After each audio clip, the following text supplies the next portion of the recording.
नमस्कार, देवभूमि समाचारों में आप सभी का स्वागत है। मैं हूं आपके साथ प्रियंका मलिक। आगे आप मेरे साथ देखेंगे उत्तराखंड से जुड़ी तमाम छोटी बड़ी खबरें विस्तार से, लेकिन सबसे पहले नजर डाल लेते हैं हेडलाइंस पर। दिल्ली दौरे पर पहुंचे मुख्यमंत्री पुष्कर सिंह धामी। मुख्यमंत्री और मुख्य न्यायाधीशों की कॉन्फ्रेंस में शामिल हुए सीएम धामी।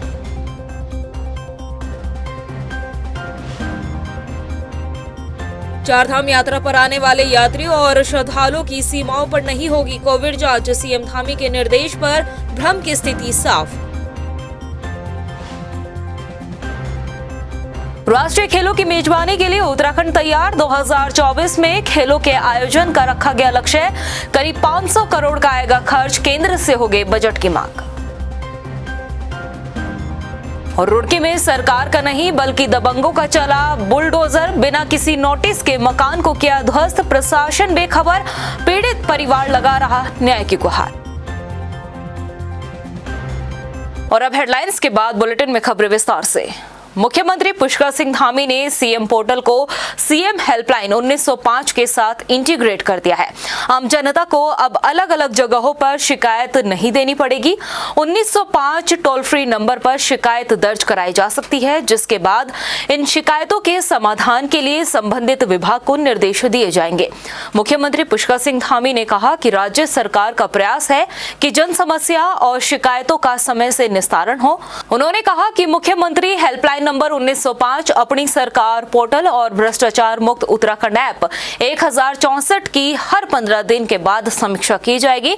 मुख्यमंत्री ने कहा कि सरकार का सरलीकरण, समाधान और निस्तारीकरण पर फोकस है और ई ऑफिस प्रणाली को और ज्यादा मजबूत बनाने की दिशा में ही काम किया जा रहा है।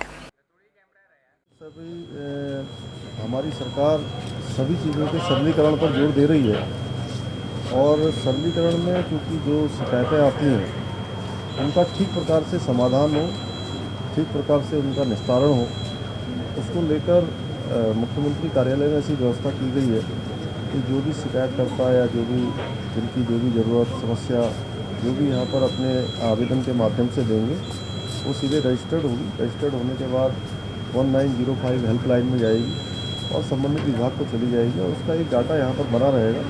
इसमें सारी डेट मेंशन होगी कि कौन सी डेट में वो एप्लीकेशन आई है, उस पर किस डेट पर क्या कार्रवाई हुई है, उसका निस्तारण हुआ है कि नहीं हुआ है। ये सब हमारा सरलीकरण, समाधान और निस्तारण की जो प्रक्रिया हमने चलाई है उसी प्रक्रिया का है। मुख्यमंत्री पुष्कर सिंह धामी अपने दिल्ली दौरे पर है। शुक्रवार की देर शाम ही मुख्यमंत्री पुष्कर सिंह धामी दिल्ली दौरे के लिए रवाना हो गए थे और आज वो मुख्यमंत्री और मुख्य न्यायाधीशों की कॉन्फ्रेंस में शामिल हुए हैं। जी हां, एक बार फिर आपको बता दें कि मुख्यमंत्री पुष्कर सिंह धामी दिल्ली दौरे पर हैं और दिल्ली पहुंचने के बाद सीएम धामी ने एक बयान में कहा है कि उत्तराखंड संस्कृति और अध्यात्म का केंद्र है और प्रदेश में कानून व्यवस्था बनाए रखने का काम सरकार का ही है। देहरादून के राजपुर रोड के पास एलोराज बेकरी में आज सुबह करीब 4 बजे के आसपास अचानक आग लग गई। घटना की सूचना मिलते ही मौके पर पहुंची फायर ब्रिगेड की टीम ने कड़ी मशक्कत के बाद आग पर काबू पा लिया है। हालांकि आग लगने से आशंका जताई जा रही है कि बेकरी में लाखों का नुकसान हुआ है। उत्तराखंड में बाहर से आने वाले यात्रियों और श्रद्धालुओं की कोविड जांच को लेकर स्थिति अब साफ हो चुकी है। सीएम धामी के निर्देशों के बाद मुख्य सचिव डॉक्टर एस संधू ने निर्देश दिए हैं कि चारधाम यात्रा के सफल संचालन के लिए अगले आदेशों तक यात्री और श्रद्धालुओं की सीमाओं पर कोई भी जांच नहीं होगी, न कोविड टेस्टिंग होगी, न ही वैक्सीनेशन सर्टिफिकेट देखा जाएगा और न ही किसी भी तरह की जांच की जाएगी। जी हां, एक बार फिर से आपको बता दें कि उत्तराखंड में बाहर से आने वाले कोई भी यात्री और श्रद्धालुओं की अब सीमाओं पर जांच नहीं की जाएगी। अभी तक बताया जा रहा था कि चारधाम यात्रा में बाहर से आने वाले यात्रियों की सीमाओं पर जांच हो सकती है, कोविड टेस्टिंग की जा सकती है, लेकिन इन सभी भ्रम की स्थितियों को अब सीएम धामी के निर्देशों के बाद साफ कर दिया गया है। अब कोई भी जांच सीमाओं पर नहीं होगी।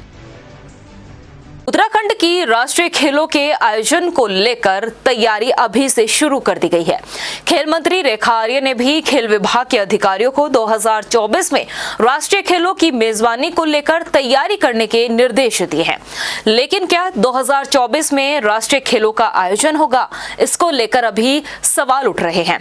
और ये सवाल क्यों उठ रहे हैं, इसके लिए देखिए हमारी स्पेशल रिपोर्ट। उत्तराखंड में पिछले 8 सालों से राष्ट्रीय खेलों की मेजबानी को लेकर तैयारियां चल रही है। हालांकि उत्तराखंड में राष्ट्रीय खेलों का आयोजन कब होगा, इसको लेकर स्थिति अब साफ नहीं हो पाई। लेकिन एक बार फिर से धामी सरकार में खेल मंत्री की जिम्मेदारी निभा रही रेखा आर्य ने 2024 में राष्ट्रीय खेलों के आयोजन को लेकर तैयारी करने के लिए अधिकारियों को निर्देश दे दिए हैं।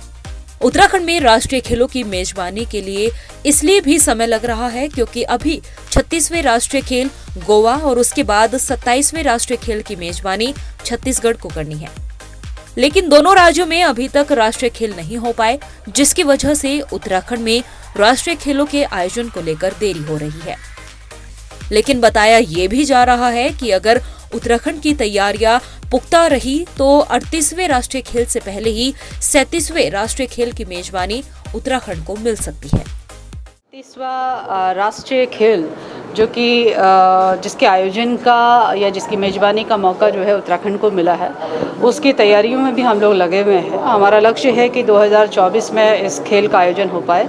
इसको लेकर राज्य स्तर पर हो या सेंटर के स्तर पर हो, मैंने विभाग के अधिकारियों को कहा है कि हमारे इक्विपमेंट लेने से लेकर, फील्ड को दुरुस्त करने से लेकर, व्यवस्थाएं देने से लेकर अभी तक कुछ काम चल रहा है और भी बहुत कुछ काम उसमें होना है। तो उसके रिगार्डिंग आप अपने प्रस्ताव जो उसमें बजट रिक्वायर्ड है वो बनाइए। उत्तराखंड में अगर राष्ट्रीय खेलों का आयोजन होता है तो इसमें एक बड़ी धनराशि की जरूरत पड़ेगी और खेल मंत्री रेखा आर्य का कहना है कि वो जल्द ही केंद्रीय खेल मंत्री अनुराग ठाकुर से मुलाकात कर राष्ट्रीय खेलों के आयोजन के लिए बजट की मांग भी करने वाली है। असेसमेंट आया है कि लगभग 500 करोड़ की हमें रिक्वायरमेंट है, जिसको लेके मैं केंद्रीय मंत्री जी अनुराग ठाकुर जी से मुलाकात भी करूंगी और जिसको लेके माननीय मुख्यमंत्री जी से भी वार्ता रहेगी। अभी स्टेट ने अपने हेड से लगभग 150 करोड़ रुपए दिए हैं, जिसको लेकर कई निर्माण के कार्य हमारे चल रहे हैं। आने वाले समय में यदि हमें 2024 में अपने लक्ष्य को पूरा करना है तो हमें बड़ी धनराशि की आवश्यकता है। उसके लिए केंद्र के पास जाके 2024 में नेशनल गेम का आयोजन हम कर सके, इस लायक जो है हम आगे बढ़ रहे हैं और मुझे उम्मीद है हम सफल होंगे। उत्तराखंड में सरकार राष्ट्रीय खेलों के आयोजन को लेकर तैयारी में जुटी हुई है और राष्ट्रीय खेलों के आयोजन के लिए 2024 का लक्ष्य प्रदेश सरकार ने तय भी कर दिया है। लेकिन उत्तराखंड में राष्ट्रीय खेलों का आयोजन कब होगा, ये अभी पूरी तरीके से तय नहीं हो पाया है। ऐसे में देखना यही होगा कि उत्तराखंड की तैयारियों को देखकर केंद्र सरकार पहले उत्तराखंड को मेजबानी देने पर राजी होगी या नहीं। टाइम टीवी के लिए देहरादून से मनीष रंगवाल की रिपोर्ट। वहीं पूर्व मुख्यमंत्री त्रिवेंद्र सिंह रावत की ड्रीम प्रोजेक्ट सूर्यधार झील की ऊंचाई बढ़ाए जाने को लेकर कैबिनेट मंत्री सतपाल महाराज एक बार फिर अधिकारियों पर भड़के हैं। सिंचाई एवं लघु सिंचाई विभाग की बैठक में सतपाल महाराज ने अधिकारियों से कहा कि बिना अनुमति के कार्य किए जाना क्षमा न करने जैसा अपराध है। वहीं सतपाल महाराज का कहना है कि इस पूरे मामले पर अब जांच चल रही है। वो हम कर रहे हैं, कार्रवाई कर रहे हैं, जांच चल रही है। इसमें ज़्यादा मैं कुछ बोलना नहीं चाहूँगा क्योंकि जांच चल रही है और मेरा कहना उचित नहीं होगा। पर मैंने इतना उदाहरण दिया कि बिना किसी अनुमति के और बिना किसी आदेश के आप लोग बढ़ा रहे हैं, तो ये चिंताजनक बात। वहीं देहरादून के मेयर सुनील उनियाल गामा के साथ गूंज संस्था की अध्यक्ष सोनिया आनंद द्वारा की गई अभद्रता का मामला तूल पकड़ता हुआ नजर आ रहा है।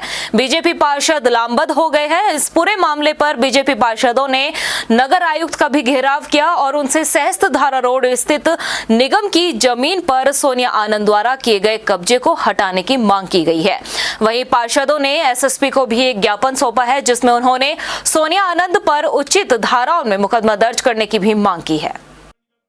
एक ज्ञापन बनाया है एसएसपी साहब के लिए, दबाव बनाने के लिए कि तुरंत इस पे कार्रवाई होनी चाहिए, क्योंकि हमारे 24 घंटे बीत चुके हैं और उसके बाद नगर निगम के कर्मचारी अधिकारी भी जो है एकदम तैनात बैठे हैं कि हमने स्ट्राइक करनी है। तो हम नहीं चाहते कि हड़ताल हो, क्योंकि आम जनता को जिसका खामियाजा भुगतना पड़े वो हम लोग नहीं चाहते बिल्कुल भी। देखिए, जो नगर निगम के आज पार्षद गण मेरे से आकर मिले हैं, उनके द्वारा ये बताया गया है कि किसी लेडी के द्वारा जो सरकारी भूमि थी उसको एनक्रोच किया गया है और एनक्रोच करने के बाद उस पर पार्क बनाया गया है।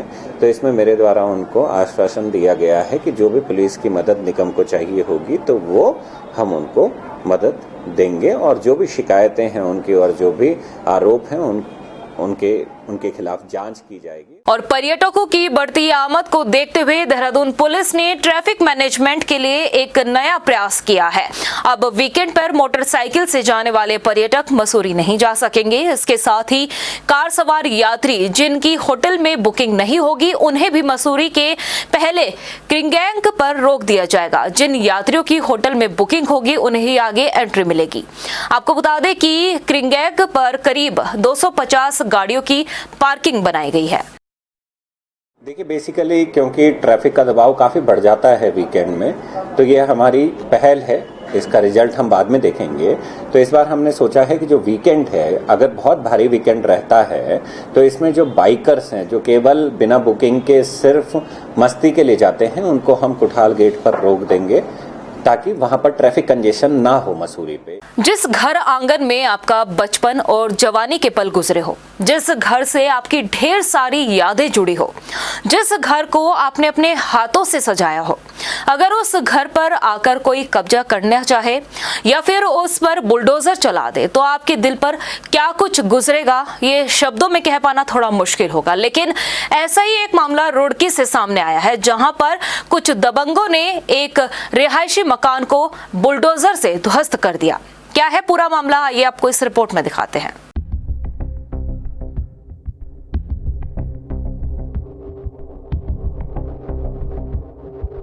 किसी अवैध मकान या किसी जगह को कब्जा मुक्त कराने के लिए नियम अनुसार कार्यवाही का प्रावधान है। बाकायदा प्रशासनिक अधिकारी भी सरकारी कागजों से पेट भर अवैध निर्माण को ध्वस्त करने की कार्यवाही को अमल में लेकर आते हैं। लेकिन रुड़की के नगला इमरती गांव में एक मामला इससे बिल्कुल उल्टा दिखाई दिया है, जहां एक रिहायशी मकान को बुलडोजर से ध्वस्त कर दिया जाता है और वो भी बिना किसी प्रशासनिक अधिकारी या न्यायालय के आदेश के बिना।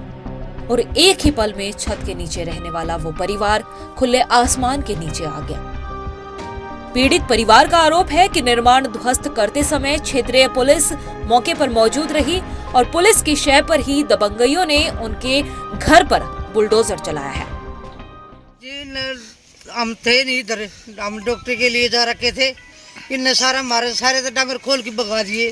कितने डंगर थे जी? 8 गाय थी और 5-6 भैंस थी, 10-15 डंगर थे हमारे सारे। किन लोगों ने भगाए? जिसने मकान तोड़ा उनने भगाए। एक तो डॉक्टर था, एक कप्तान था, एक ब्यूटी पार्लर वाली कविता थी, कई आदमी थे जी। उनने सारे 15-20 आदमी खड़े थे, सब ने डंगर भगा दिए हमारे सारे। दरअसल ये मामला रुड़की से करीब 6 किलोमीटर दूर बसा नगला इमरती गांव, जहां नंदा कॉलोनी में एक रिटायर्ड फौजी राजवीर करीब 20 साल से अपने परिवार के साथ रह रहे थे। उस पीड़ित फौजी का आरोप है कि रुड़की निवासी डॉक्टर अजय जैन ने दबंगइयों और पुलिस के साथ मिलकर उनके मकान पर बुलडोजर चलाया है। इसके साथ ही पीड़ित ने बताया कि बुलडोजर चलाने से पहले उन्हें कोई नोटिस या जानकारी भी नहीं दी गई। परसों के दिन की बात है, कुछ घुमा के आए हैं, एक डॉक्टर जैन है और 2-4 आदमी उनके नाम वो लिखन कर रखे हैं। तो उन्होंने कहा कि इसको खाली करो, इस मकान को। इनमें हमारे बहना में भी है और हमारे मीटर के बिल भी है, सब कुछ है हमारे पास में। उसी शाम को मेरी औरत को चोट मार के गई, उसकी डॉक्टरी में हमारे पास में। SDM साहब इसमें इन्वॉल्व पुलिस से दरोगा जी ने बार धमकी कराया था इसको खाली करो। मैं छोटे SDM के पास गया, 1 महीने पहले तेरी बड़े SDM को भी तहसीलदार साहब के लिए उन्होंने मार्क किया। मेरे पास कोई उसका नहीं। उसके बाद मैंने 112 नंबर पर बार कॉल किया। 25 तारीख को मैंने फैक्स SSP हरिद्वार को किया। कल मेरी औरत को चोट मारी, मैं डॉक्टरी के लिए पुलिस थाने गया। थाना उन्होंने मेरी डॉक्टरी होने की SDM साहब से मतलब परमिशन लेके मैं डॉक्टरी करवाई।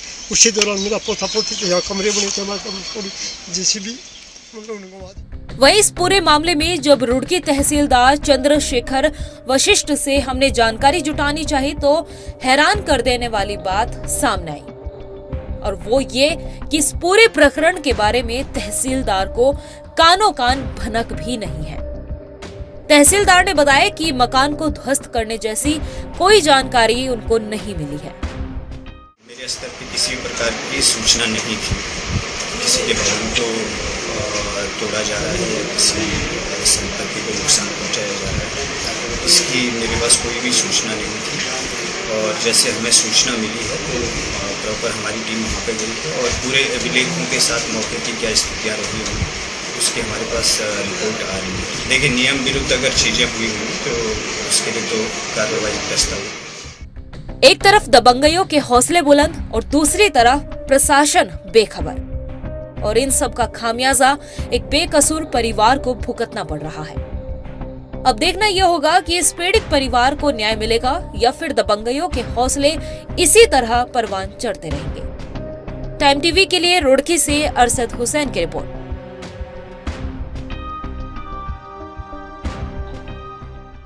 वहीं देहरादून में धीरे धीरे सिटी बस की संख्या अब कम होती हुई नजर आ रही है। आलम यह है कि एक वक्त जहां 319 बसों का संचालन होता था तो वहीं अब सिर्फ 160 बसें ही चल रही है। बसों की कम होती संख्या सिटी बस संचालक महंगाई की मार बता रहे हैं। सिटी बस यूनियन के अध्यक्ष कहना है कि कोर्ट के आदेश के बावजूद विक्रमों की फुटकर सवारियों पर प्रशासन कोई रोक नहीं लगा रहा है। कोविड से पहले वैसे तो परमिट हमारे पे 319 परमिट सरकार द्वारा जारी किए गए थे, लेकिन 275-280 के आसपास हमारी बसें संचालित थी।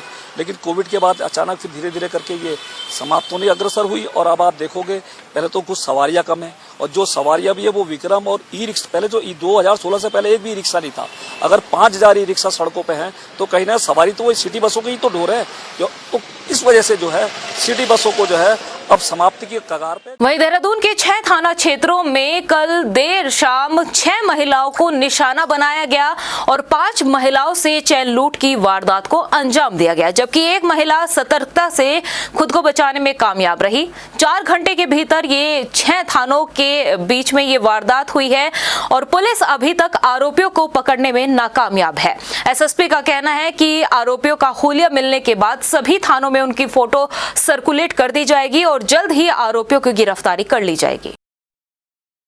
देखिए, इसमें जो सूचना मिली उसके बाद हमारी चेकिंग सारी शुरू कर दी गई थी और जब हुलिया हमारे पास आया जो लगभग 12 साढ़े 11 के आसपास हम पे हुलिया प्राप्त हुआ, उसके बाद हुलिया भी सबको सर्कुलेट कर दिया गया था। सारे बैरियर्स पे चेकिंग की गई है। लेकिन जो अभी तक पता पड़ रहा है वो ये पता पड़ रहा है कि लिंक रोड्स में जितनी भी वारदातें भी हुई हैं वो सारी लिंक रोड्स में हुई हैं और इसके अलावा जो इनका मूवमेंट पैटर्न है उससे ये लगता है कि वो क्षेत्र से अच्छी तरीके से वाकिफ थे। बाकी हमारी तलाश अभी जारी है और जल्दी ही घटनाओं का खुलासा किया जाएगा। इन दिनों प्रदेश के जंगल अभी भी धधक रहे हैं। जंगलों की आग रिहायशी इलाकों में पहुंच गई है। ऐसे में देहरादून में मौजूद फॉरेस्ट रिसर्च इंस्टीट्यूट की एक टीम ने चौमेल क्षेत्र के जंगलों का निरीक्षण किया, साथ ही ग्रामीणों से वन अग्नि पर चर्चा की। टीम ने जानने की कोशिश की है कि ग्रामीण जंगलों पर कितना निर्भर है और उनके साथ मिलकर कैसे जंगलों को बचाया जा सकता है।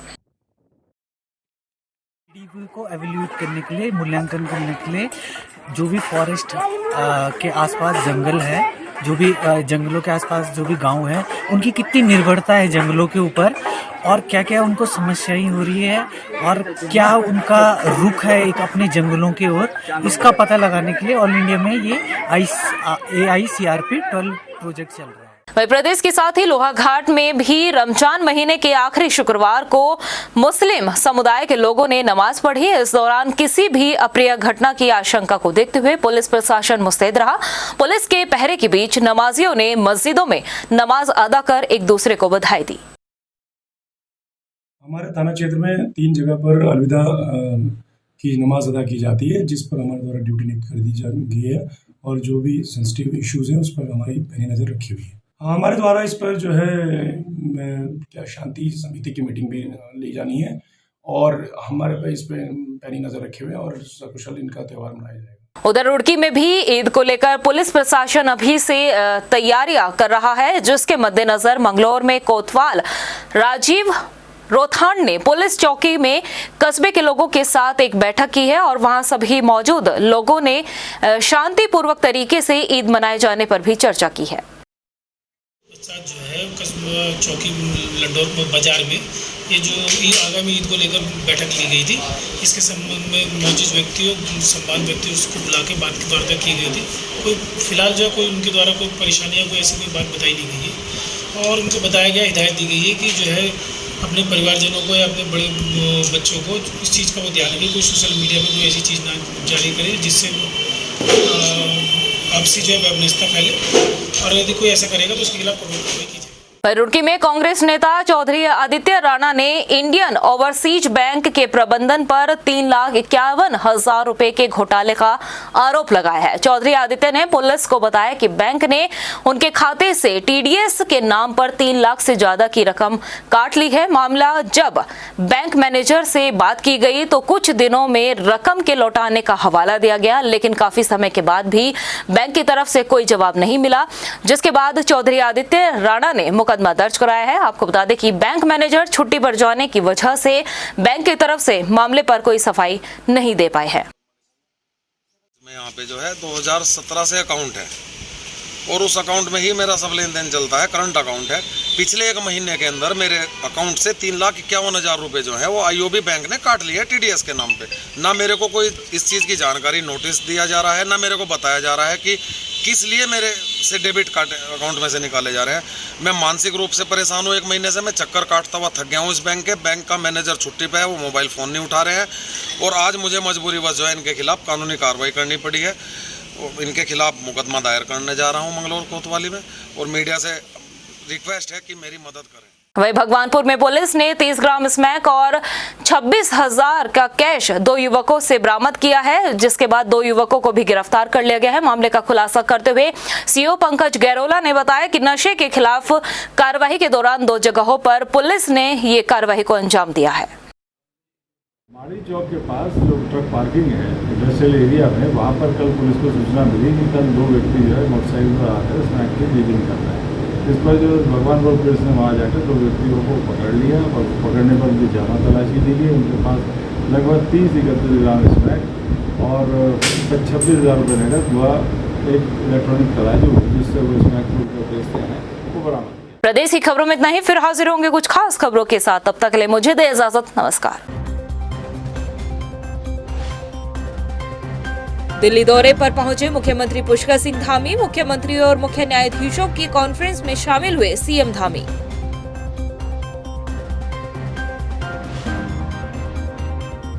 चारधाम यात्रा पर आने वाले यात्रियों और श्रद्धालुओं की सीमाओं पर नहीं होगी कोविड जांच। सीएम धामी के निर्देश पर भ्रम की स्थिति साफ। राष्ट्रीय खेलों की मेजबानी के लिए उत्तराखंड तैयार। 2024 में खेलों के आयोजन का रखा गया लक्ष्य। करीब 500 करोड़ का आएगा खर्च। केंद्र से होगी बजट की मांग। और रुड़की में सरकार का नहीं बल्कि दबंगों का चला बुलडोजर। बिना किसी नोटिस के मकान को किया ध्वस्त। प्रशासन बेखबर। पीड़ित परिवार लगा रहा न्याय की गुहार।